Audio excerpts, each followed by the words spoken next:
Hi, thanks for joining us today. My name is Colin Murphy. I'm the Deputy Director for the UC Davis Policy Institute for Energy, Environment, and the Economy, and I also co-lead the Low Carbon Fuel Policy Research Group there.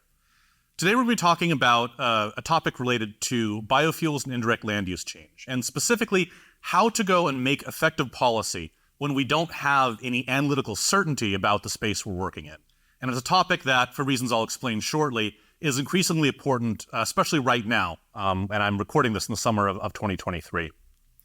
Before we get going, I want to make a few acknowledgments first. This talk was first presented at an EPA National Center on Environmental Economics seminar on July 20th, 2023. And I want to thank Alma Gartland of the EPA for extending the invitation, and John Schmitz of Environmental Defense Fund for making the connection and really getting the wheels turning to let this opportunity happen. I also want to thank Dr. Julie Whitcover, who co-leads the Low Carbon Fuel Policy Research Initiative with me, and Dr. Chris Malins for conversations on this topic over many years, as well as some very specific feedback on this material. I want to thank Michael Fortunato and Sam Chu, the ITS Davis Communications team, for their assistance with videography here. And I want to recognize that while we didn't have a specific project to look at this, it was sort of assembled out of work we've done over the years on the topic of biofuel policy, much of which was supported by the Climate Works Foundation, as well as the Institute for Transportation Decarbonization. And any material here, while we are very happy for the support these organizations give us, the material here is our own. It does not necessarily reflect any of the views of the funders. So I want to start really at why we need to have a fuel policy. We did a report here at ITS Davis that was a collaboration with the University of California Transportation Studies programs at Berkeley, UCLA, and UC Irvine as well, that sketched out how California's transportation system can decarbonize by 2045 and achieve carbon neutrality. And what we found was, first, that electric vehicles are by far the single most important tool we have for decarbonizing transportation. And that's not terribly surprising. The literature on this has been pretty consistent for many years now. But even under the most ambitious EV deployment assumptions, when we were sort of pushing the envelope of how quickly we modeled EVs getting into the fleet to its very maximum, even under those assumptions, EVs by themselves were not able to decarbonize the on-road fleet in California. In 2045, you still had almost 2 billion gallons of liquid gasoline demand. And if that came from petroleum fuels, there was virtually no shot of California achieving carbon neutrality. You have to have some sort of alternative liquid fuel that can reduce emissions in conventional internal combustion engine vehicles. There's also going to be some other sectors. Aviation is the obvious one, as well as marine transport and a few specialized applications where electric vehicles and batteries are probably just not a good technological fit, and they will also need liquid fuels over the long run. And so, knowing that we have this demand for liquid fuels, there's a number of technologies that have at least a reasonable claim to be able to supply it, but so far only biofuels have demonstrated an ability to scale up and enter the market in a successful way commercially. But we know there's a lot of risks associated with biofuels, things like land use change and sustainability problems that I'll get into in more depth. So we know that in order to go and assess which biofuels are good, which ones can help us meet these goals, it takes looking at their impacts, particularly the greenhouse gas emissions, over a full life cycle basis. And so with this understanding that biofuels are going to be necessary, we start to look at the policy space around us and the places that are currently engaged in shifting their transportation sector to a more sustainable, lower carbon form, namely California, which is where a lot of the work that we do is focused. And what we're seeing in California is one of the big success stories in reducing the amount of petroleum we use are hydrotreated vegetable oil fuels. So these are fuels that are made in a facility quite like a petroleum refinery. Oils, either vegetable oil like soybean oil, often in the US is used, goes in, or you can have things like used cooking oil or tallow or food processing residues. And what comes out is usually renewable diesel, sometimes aviation fuel, but they're essentially fuels that are chemically equivalent and can be dropped into existing vehicles. So California has a policy called the Low Carbon Fuel Standard that has been supporting these transitions for a number of years and has been very effective at reducing the amount of petroleum that California consumes in favor of these more sustainable fuels. And the Low Carbon Fuel Standard is designed to go and give a strong preference to making these fuels out of waste and residue feedstocks. Again, things like used cooking oil or tallow from food processing, because those are the lowest carbon sources. And for most of the LCFS history, that's been effective. almost all of the renewable diesel that has come into the state has come from these very low carbon waste and residue sources. But over the last year and a half, we've been starting to see soybean oil enter the California market in pretty significant volumes. And so the graph here is the sources of feedstock for renewable diesel in California. Until about a year and a half ago, CARB, the regulator who tracks the LCFS and administers it, didn't even track soybean oil specifically because there was so little of it in our system. It was lumped into the other category. But here you see in the other plus soybean oil category, there's been a lot of growth over the last year and a half or so. And this aligns with the expectations we have given broader trends in the renewable fuel market in the U.S. And we've sort of expected to see soybean oil coming. We're seeing it in California, despite the fact that our policy is explicitly designed and has historically been able to avoid having crop-based oils enter because they tend to be higher carbon. They don't get as much of a carbon reduction over their life cycle. So I think California is really the canary in the coal mine here, where even though we have a policy that is trying to limit the amount of incentives crop-based oils get, they're likely to come online. When we look at the amount of renewable diesel production projects in North America, there's about 4 to 6 billion gallons a year of projects that are either built today or somewhere in the pipeline and permitting or financing or construction. And most of that feedstock is likely to come from crop oils. Again, in North America, that's likely to be mostly soybean oil.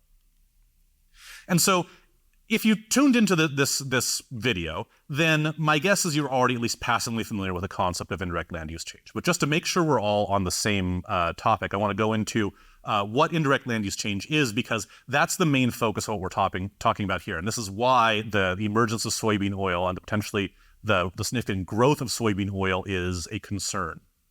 So biofuels can use a lot of common agricultural commodities for feedstock. We make a lot of ethanol in the US out of corn. We make renewable diesel or aviation fuel out of soybean oil.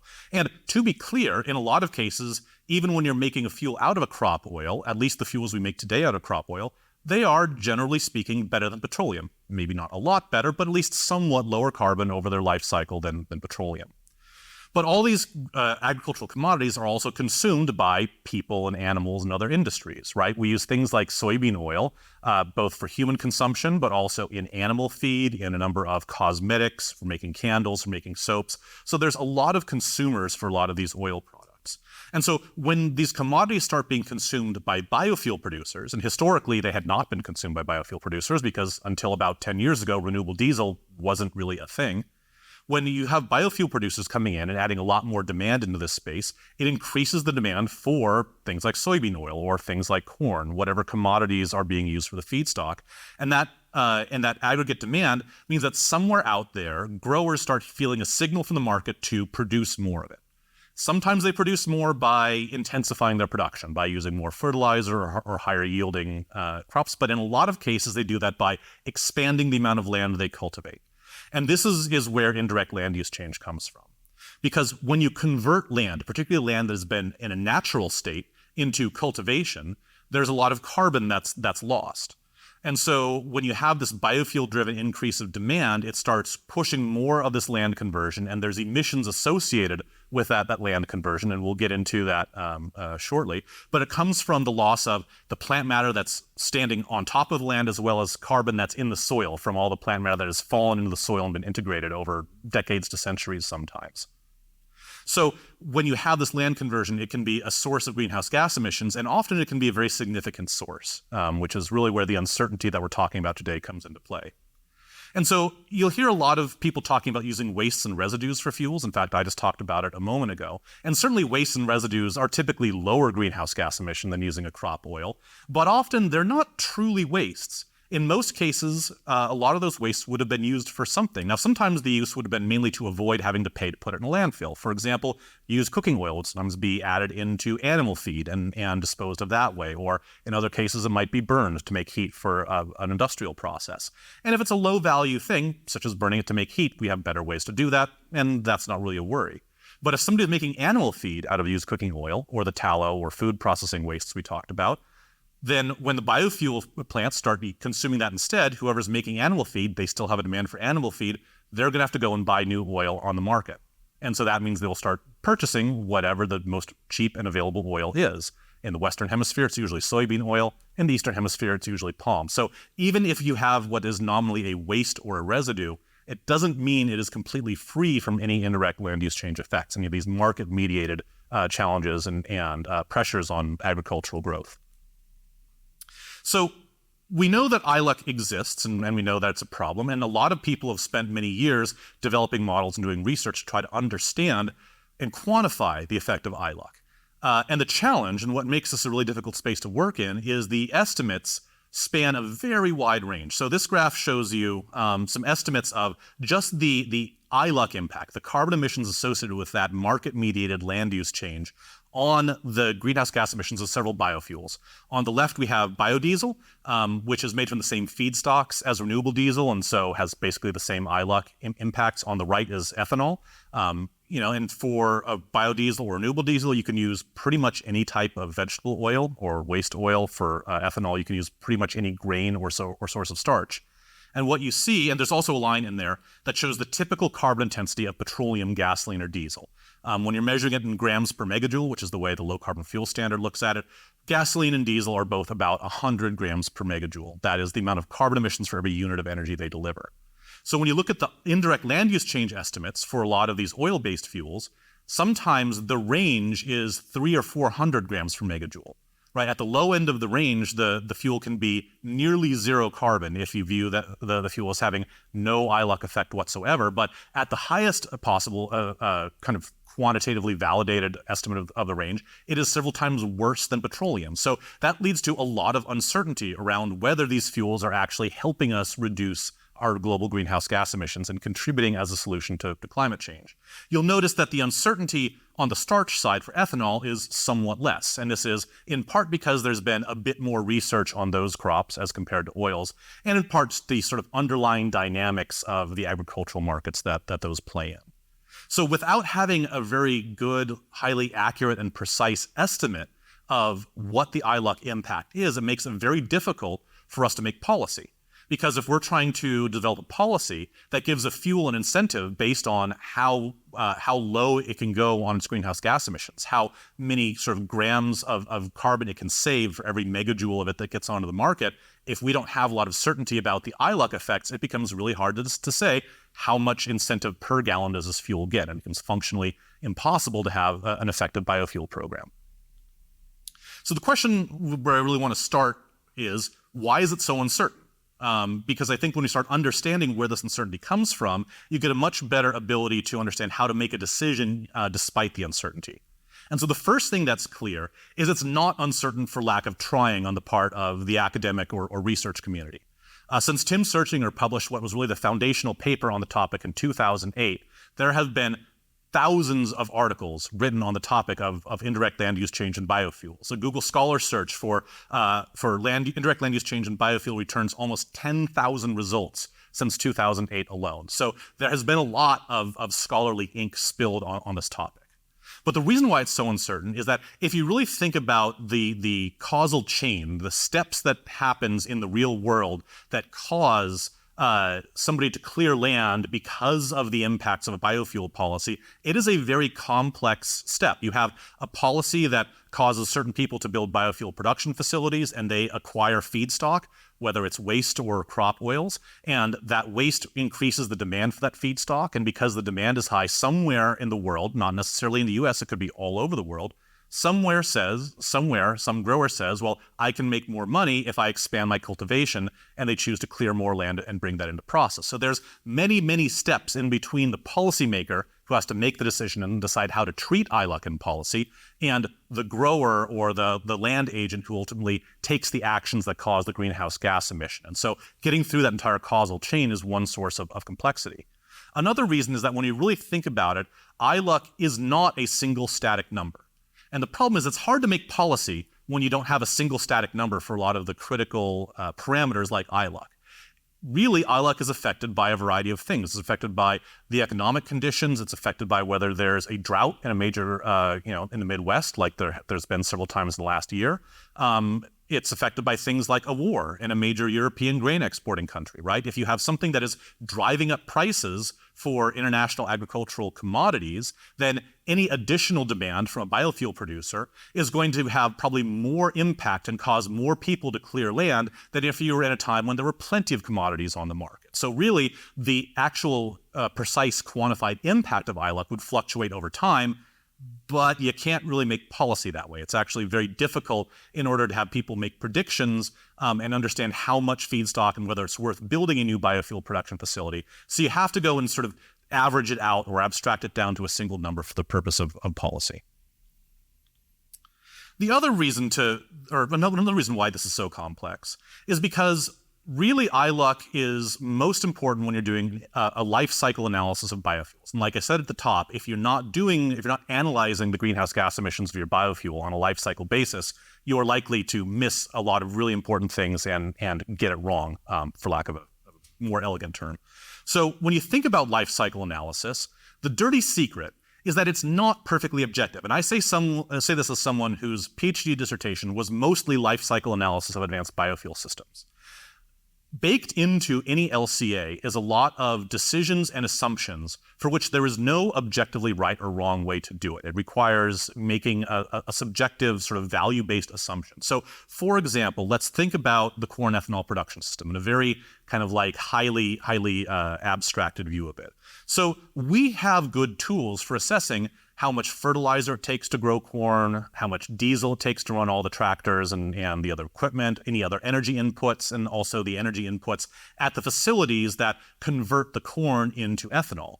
And so that's fairly simple. And we have these good tools that can say for this entire system of going from just energy and fertilizer and producing ethanol, here's how much energy and here's the emissions and the materials used associated with them. These are tools that have been developed in the field of life cycle analysis over many years. The problem is, in the case of ethanol, like many agricultural systems, you're not just producing one product. When corn goes into a corn ethanol production facility, what comes out is really a number of things, but for this example, let's say there's two. There's ethanol, and there's what's called distiller's grains. It's the leftovers. It's the protein and the fiber and the biomass from all the yeasts that actually convert the starch into ethanol. And these distiller's grains are sold as animal feed. So into your ethanol production facility goes corn plus energy. Out of the facility comes ethanol and distiller's grains. Well, how much of that energy and how much of that emissions is associated with the ethanol part of that product versus is associated with the distiller's grains part of the product? There is no objectively right or wrong way to make that decision. There are a number of ways that are at least considered scientifically valid that have been shown to be sort of internally consistent and where you can get a functional answer. You can divide it based on the relative mass of the two, or the relative energy content of the two, or the relative market value of the two, though that fluctuates as markets change. There's also a number of, sort of more bespoke, interesting ways of assuming counterfactuals. But at the end of the day, there is no objectively right or wrong way to say how much of this energy and emissions is the responsibility of the ethanol product versus how much is the responsibility of the grain product. And so if you choose one way, say basing it on mass, there's a lot more mass coming out in the distiller's grains, so that would say the distiller's grains is responsible for a lot more of the carbon emissions associated with this production system. But if you're basing it on energy content or economic value, the ethanol is certainly the more valuable product out of there. So in that case, the ethanol would get the higher burden.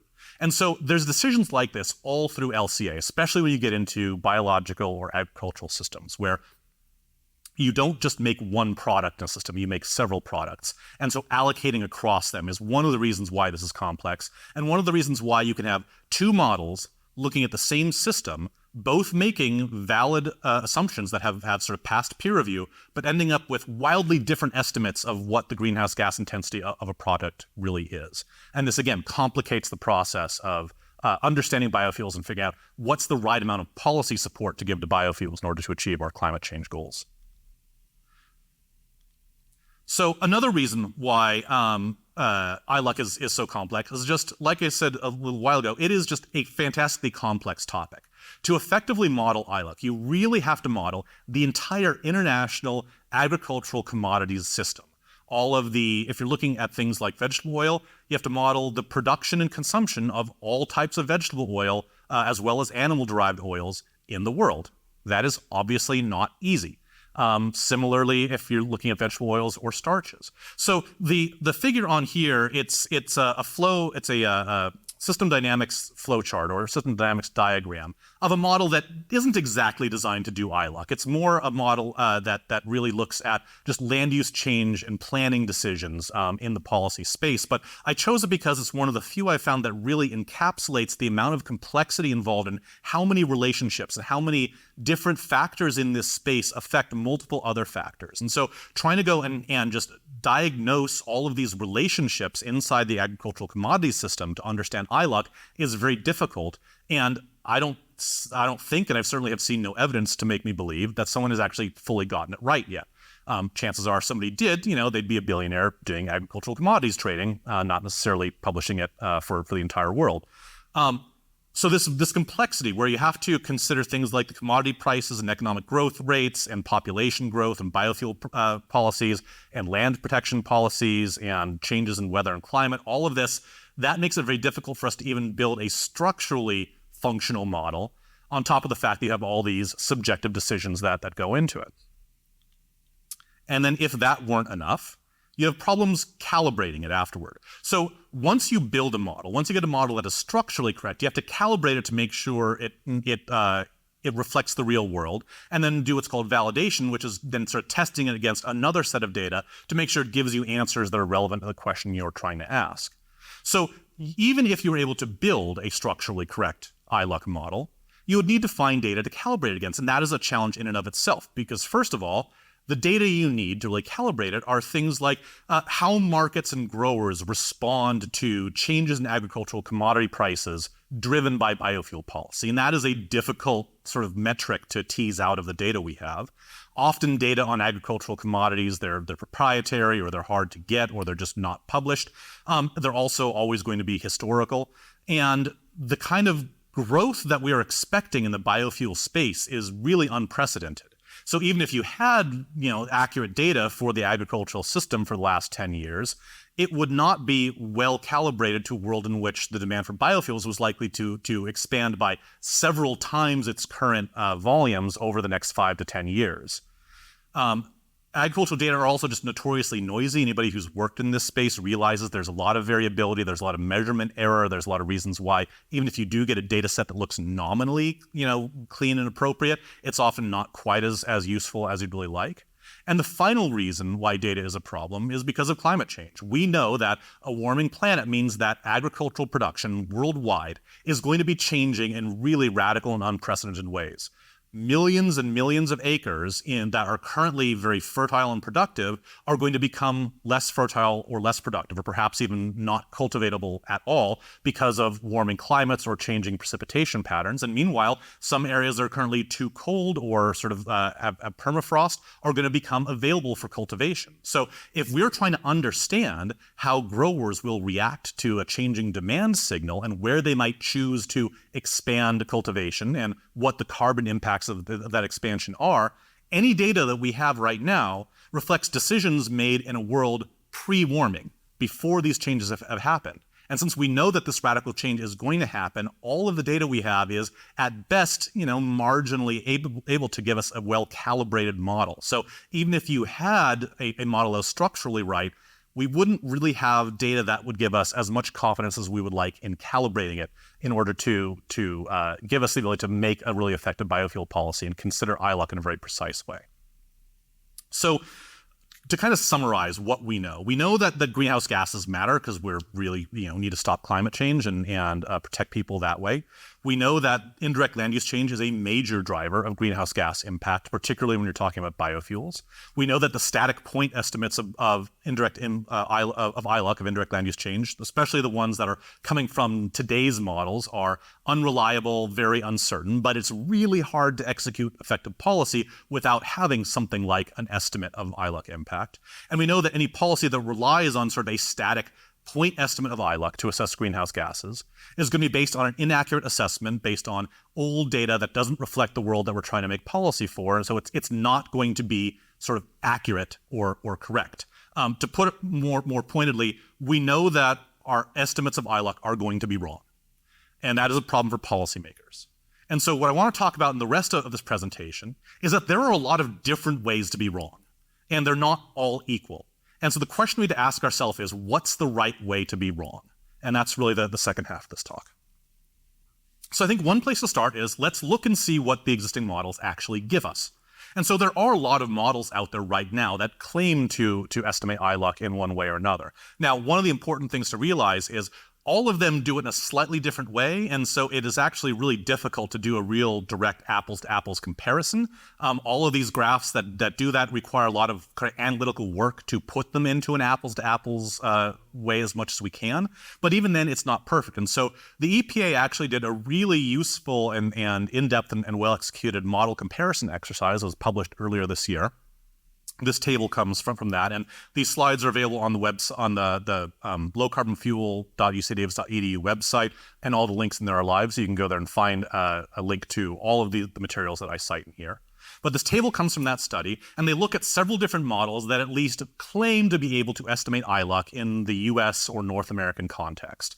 And some of them analyze different things, some of them use different methods or sort of look at a different kind of framing of the system. But EPA was able to do the work to at least allow the ILUC elements of these to be compared. And you see there's quite a bit of variety and quite a range in land use change estimates.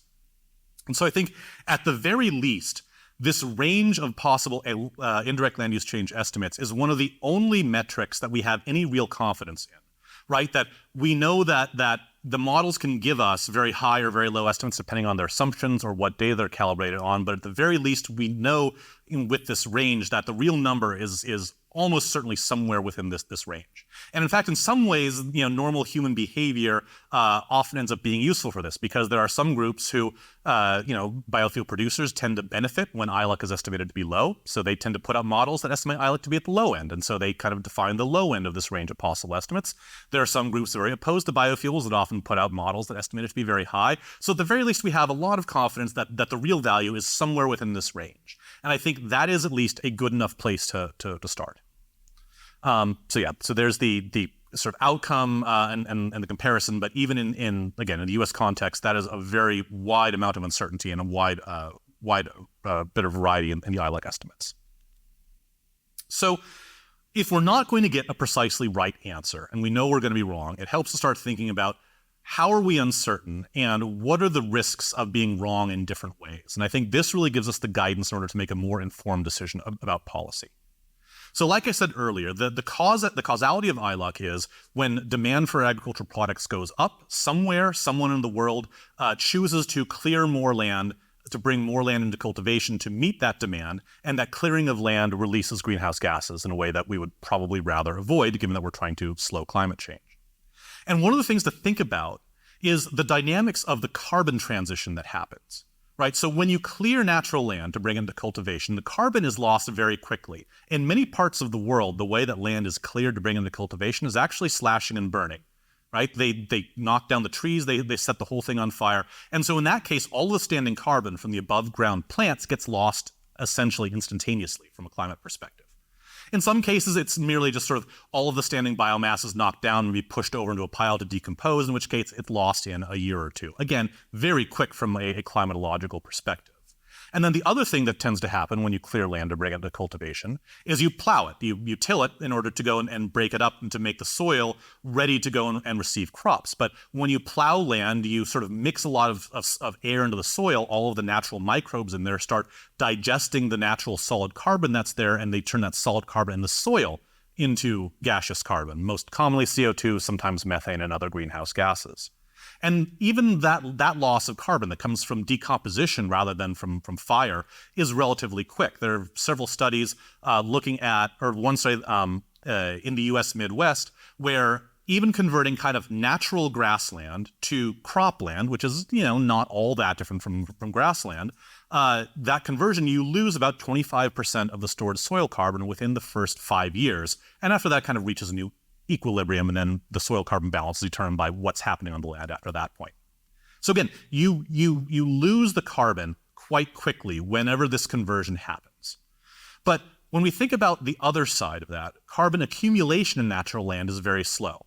it takes decades, sometimes longer than decades, for all of the carbon in the trees and plants that are standing on soil, as well as all of the carbon mixed into the soil in the form of plant matter that has fallen down and been incorporated. Decades or more in most cases for that carbon to accumulate. And this graph really sort of shows those dynamics where you have a couple of different types of carbon when plant matter falls to the ground. Some of it decomposes quickly. That is called the POC line, or particulate organic carbon, where some of it is what's called humic carbon, or HUM. And this graph, you sort of read it from left to right and then back from right to left. And so this shows what happens when you convert land and change the management. The carbon is lost relatively quick, and it goes out to 30 years. And then in these experiments, they then, after 30 years, stop and let it return to a natural state to recover. And what you see is the carbon was lost pretty quickly. And then when it recovered, even after 30 years, it hadn't recovered all the way. And particularly the humic carbon, this slower cycling type of carbon, did not fully recover even after 30 years. So what this means in terms of a land use change and how it applies to ILUC is that we need to think about it as what kinds of mistakes can we recover from if we were to make them. Right? If we send a signal through policy that gets a lot of people to expand cultivation and clear land in order to bring more of it into production, and then say, whoops, my bad, we shouldn't have done that, even if after we do that clearance, we stop and immediately return the land to cultivation, that carbon doesn't recover for many, many decades, often much longer than 20 or 30 years. But we know from all the work of the IPCC that we have to achieve something like carbon neutrality by the middle of this century, within the next 20 or 30 years. So that is to say that we can't recover from the mistake of clearing land that we don't want to clear. It is an unrecoverable mistake for us to send the signal to cause the land conversion, and even if we fix it and try to course correct later, we can't. That carbon is lost. It departs very quickly, it accumulates slowly. So beyond that, let's think about the kinds of greenhouse gas impacts that sort of might occur if these systems worked in what is our best guess, right? If we were able to sort of predict and accurately quantify them, what I call the proximate impacts, the things that we have that are a little closer and more immediate to the system, and we have somewhat better certainty in our ability to predict. So, and let's think about this really in terms of policy. We are going to establish some sort of biofuel policy. The U.S. has it right now, and whether or not you think the current policy is right, we have one, and we're going to continue to have one. And the question is, are we going to have a policy that is perhaps too permissive to biofuels, that has us consume too much of them, or a policy that is a little bit too strict and has us consume too few of them? And so if we have a policy that's too strict, that says, okay, I'm worried about all these risks and I don't want to have that, and we're going to err on the side of under-consuming biofuels, there is actually a real cost there. We know with pretty high certainty that many biofuels, including many crop-based biofuels, are at least lower carbon than petroleum, and we know that they are capable of reaching commercial scale and entering the market successfully now. So if we sort of push back against them too hard, we lose the opportunity to reduce emissions by using these biofuels. And that is not a trivial loss, given that climate change is a crisis that we have to deal with and mobilize our entire economy in order to address. And so if we think about what the magnitude of lost greenhouse gas mitigation opportunity, let's think about 1 billion gallons of a soybean oil-based renewable diesel. If it has a carbon intensity of kind of similar crop-based fuels right now, as assessed by California's low carbon fuel standard, which is a pretty good, has a good strong life cycle analysis requirement, then that 1 billion gallons of soybean oil, if it displaced 1 billion gallons of petroleum, would save us about 3.4 million metric tons of greenhouse gases. And that's quite a bit. But let's think about the risks on the other side. So let's say that we shouldn't be doing biofuels and we end up sort of consuming too more of them. Well, that 1 billion gallons of soybean oil requires about 15 million acres of soybeans in order to grow, so roughly the size of West Virginia. So that's a lot of land in order to produce this fuel. So based on that study I mentioned earlier that really looked at transitions between grassland in the U.S. Midwest and cultivated area in the U.S. Midwest, converting from a grassland to a conventional corn-soy rotation, which is sort of how a lot of these soybeans would get into the market, you'll lose about 2.6 million metric tons of carbon. Now, again, this is converting from a grassland to a cultivated land, so a relatively like-for-like conversion. If they're converting forested land to cultivation, that number would be significantly higher. If they're converting, if the conversion happened if the conversion happened in high peat tropical forests, as many biofuel impacts have, it could be even higher than that. So even sort of under the best case scenario, the sort of, likely greenhouse gas impact of an error on either side, it's at best order of magnitude equal, kind of in the same ballpark as each other. But the risk of having some of this indirect land use change push and cause conversion on tropical rainforest means that some of this conversion is going to be much higher, and the magnitude of greenhouse gas impacts on the side of overconversion is going to be much higher. But when you start looking a little deeper into the system, what we realize is even though the proximate impacts might be in the same ballpark, a lot of the other impacts, the longer tail impacts, are very profoundly asymmetric. And that's where I think we really have to understand in order to make an effective decision here. So if you have a policy that overly limits biofuels, there's not a lot of nonlinearities in the system, right? If you sort of underconsume the optimal amount by 1 billion gallons, you miss the opportunity to reduce 3.4 million tons of emissions. And if you underconsume by 2 billion gallons, it's 6.8 and so on, right? So there is sort of an effective scale there, but it's a very linear effect. But the problem is that there's a lot of nonlinear effects if you err on the other side. Again, like I mentioned a moment ago, if that conversion happens on forest land, or especially tropical forest land, or land that has a very high soil carbon content in its natural state, then the emissions from that conversion end up being much higher, and you have a much greater risk there. And we know that this happens because Europe, when they first attempted to do their biofuel policy back in the 2000s, they had a lot of diesel vehicles. They saw the possibility of using biodiesel as a way to reduce emissions. Their policy said, give us diesel substitutes, right? Bring biodiesel and renewable diesel to market.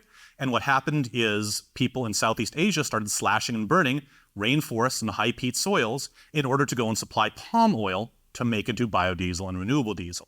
And the emissions from the slashing and burning of that rainforest dramatically outweighed any potential greenhouse gas benefit those fuels could have provided. So that particular experience, because the policy was not very kind of well designed, it didn't acknowledge and understand these ILUC risks, was widely regarded as essentially an environmental disaster. So we know there is the possibility for some extremely high carbon soils and some extremely sensitive forested land and sensitive ecosystems to be lost if you do too much conversion, if you err on the side of over converting. Beyond that, generally speaking, people grow crops where they grow well. And the places where people are growing things like soybean or canola or even palm are typically the places where they grow most effectively. And that means as you expand demand and you have to just start growing more of these things, each additional unit of land is likely to be a little bit less amenable to growing those crops. So every additional unit of oil you have to provide to meet biofuel demand is likely to require a bit more land. So the first 1 million gallons requires a certain amount, and the second 1 million gallons requires a little more land, and the third 1 million gallons requires a little more land than that. And so the further you go, you get this nonlinear effect where the further you overshoot your target by, the more of harm each additional incremental unit of production does. Beyond that, there's an idea of stranded assets. And stranded assets are basically when somebody builds something and it turns out they don't need it and it's not useful, they kind of lose the money on that. And in the case of biofuels, if you have a policy that says, bring us a lot of biofuels, make these biofuel production facilities, you're going to get people building facilities. And a biofuel production facility is, a multi-hundreds of millions of dollars piece of capital, sometimes even billions of dollars piece of capital. And so if you have a policy that says, give us a lot of biofuels, and then in 2 or 3 years we realize, oh wait, that was the wrong decision, we need to back off, then all that production capacity that's been built becomes a stranded asset. And this is particularly problematic when we're talking about systems where public policy incentives become a driving reason why somebody chooses to build in that space in the first place. If the government says, we want to reduce emissions, so we're going to give an incentive to people who build biofuel production, and then 2 or 3 years or 5 years later says, whoops, we shouldn't have done that, and yanks that away, then every time in the future the government says, we want you to build these sorts of production facilities, we want you to invest in this sort of technology, the market's going to realize, well, the last time the government told us to do this, they ended up yanking the rug out from under us a few years later. So if you have a policy that, in the near term says, build lots of biofuels, and then you change your mind, you create this stranded asset risk, and you risk decreasing the confidence of the investors who we need to invest billions of dollars of capital to make this transition happen. Whereas, if you say today, we're not sure, don't build biofuels, and then in 5 years we say, actually there's more capacity than we thought, you don't have the stranded asset risk. You don't have the government issuing a policy signal to take an action and then having to reverse itself in the near term because it turns out they got it wrong. So it becomes a less frightening, the impact and the harm it does to the progress to stop climate change more broadly is certainly less by erring on the side of underestimating right now, or of undershooting our biofuel consumption. So the question again is really, considering all these risks, how do you find the right balance? And so again, we're going to have a biofuel policy. The U.S. has one, California has one. Many jurisdictions are going to have a policy that does this. And the question is, what is the right amount of support for biofuels? We want to have sort of more support or less support. And in theory, we would love to find this theoretically optimal amount. And say that is the right amount, and that is the super scientific answer. But for all the reasons I talked about in the first half of this presentation, we don't really have the option of getting the precisely right answer. We can't use the purely analytical approach to answer that. So you have to think about other ways of making this decision.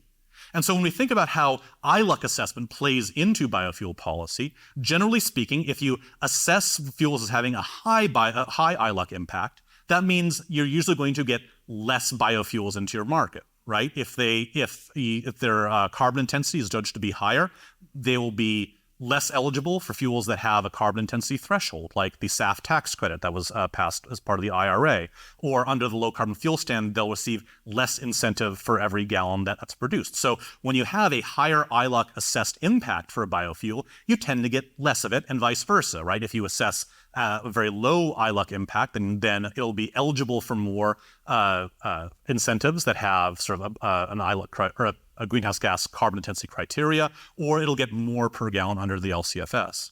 And so what we have to realize is, when you look at the risk, even if we don't know exactly where the right balance between risk and reward is, the risks of getting it wrong are so much worse on the side of too much biofuels. They're so much worse if we overconsume biofuels compared to this theoretically optimal amount than if we underconsume them.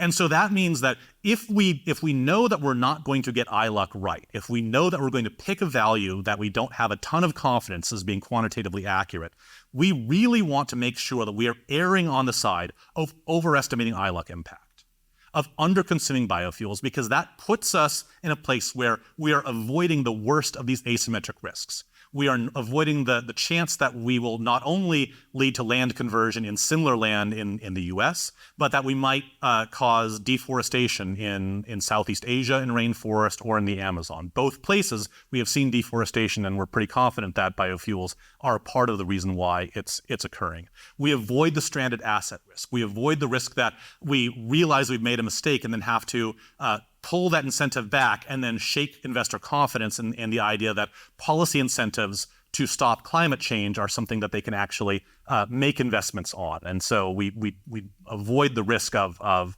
this sort of chilling effect on the kinds of markets we need to succeed in the fight against climate change. And so this is the reason why, if you're going to make a mistake, err on the side of overestimating ILUC, and it's really important, and that avoids the downside you want to avoid. So if you really wanted to do it right, and sort of if this is the sort of recommendation, the first is we do need to keep doing research. Those error bars I showed you at the top with a very wide range of uncertainty, additional research and additional modeling can narrow them down and can get us at least closer to understanding where that theoretically optimal point might be.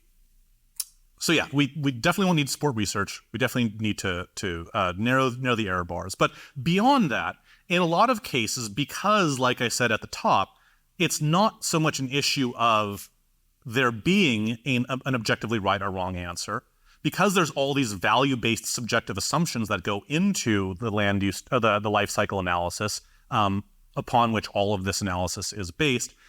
To some extent, the big challenge is getting all of the key stakeholders together and agreeing on some ground rules, and agreeing, if we're going to make these subjective decisions, how should we make them? What values should we build into our public policy system?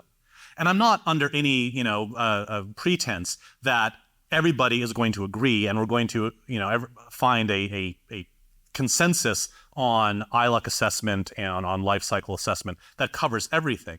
But I do think there are many areas where we can find some disagreement. And again, if we have standardized life cycle assessment practices, the error bars shrink and we get a little bit closer to having an actually analytically based solution. Now, to do this, you have to go and have a lot of collaborative processes. You have to have work groups where people from a wide variety of stakeholders come together and spend time talking about it and arguing about it and presenting, each side presents their data in order to see if they can, sort of convince the rest of the group that their view is more strongly backed by the evidence. It is a long, slow process, but it does work. And there have been multiple examples of this working.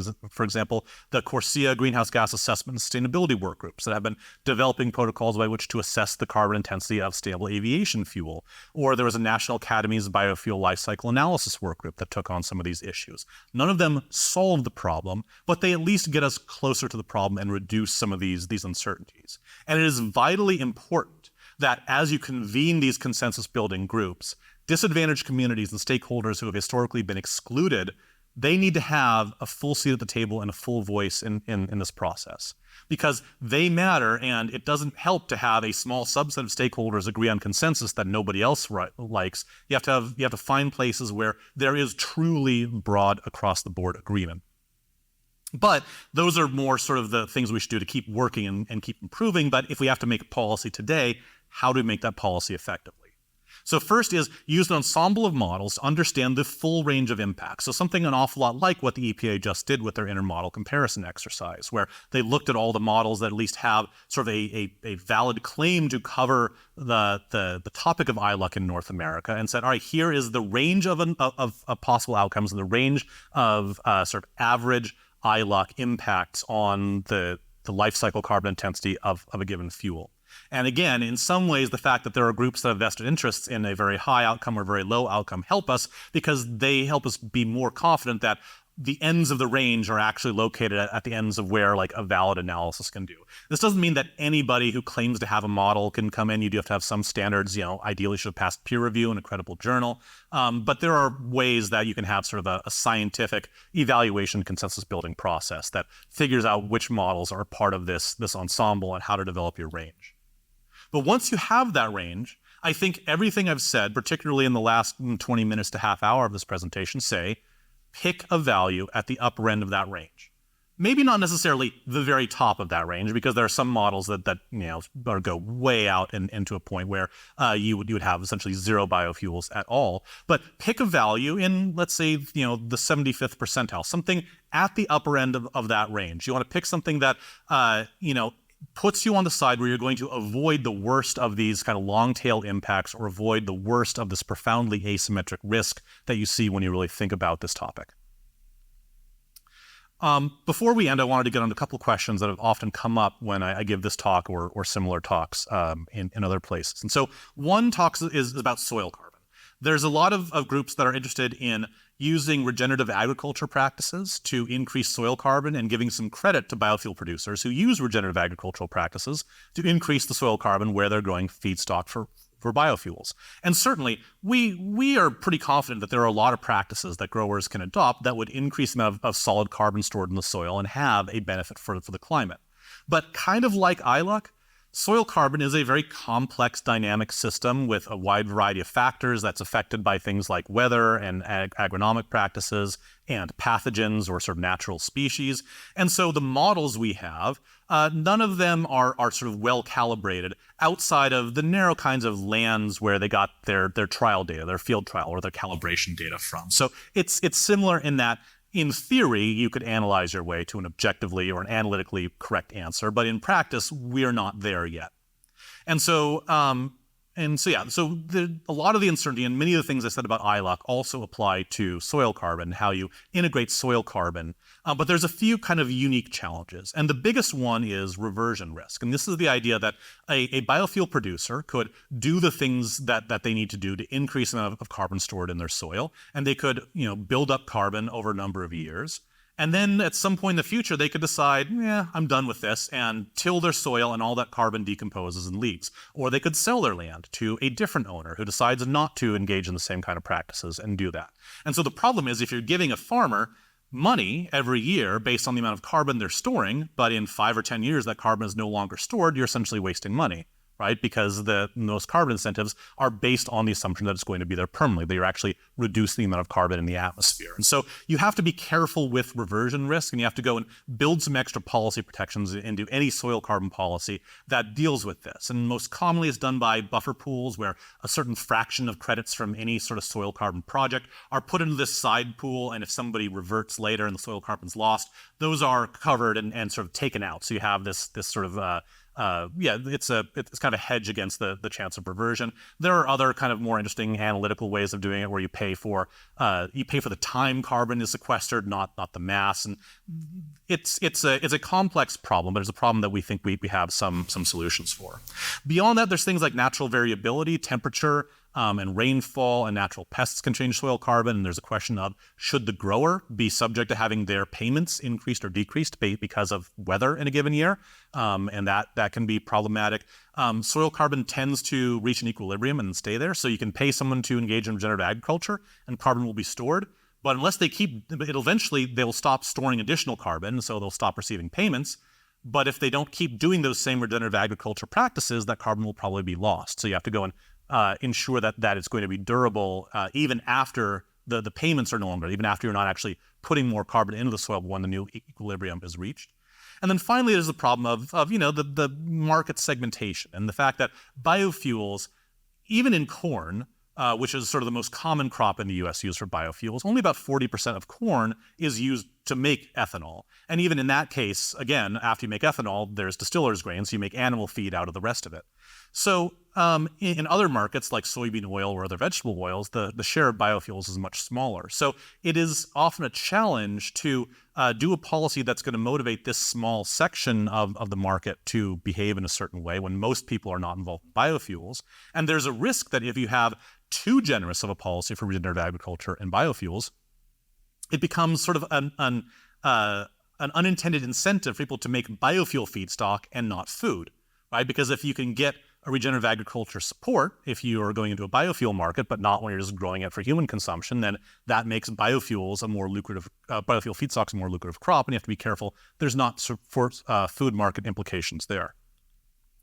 The other question that I get sometimes is, okay, so if we assume that once you convert natural land to cultivation, you lose all that carbon and it's functionally never going to come back. Well, doesn't that mean that the land we've already converted to cultivation is a sunk cost? And so isn't it okay to support biofuels being produced from that land?